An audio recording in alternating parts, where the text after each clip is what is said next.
ما كان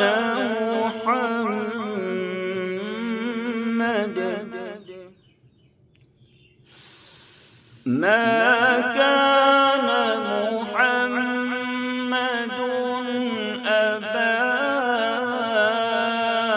أحد من رجالكم ولكن رسول الله وخاتم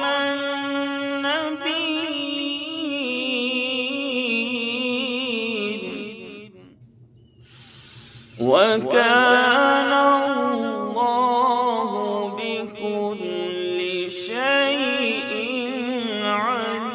عليما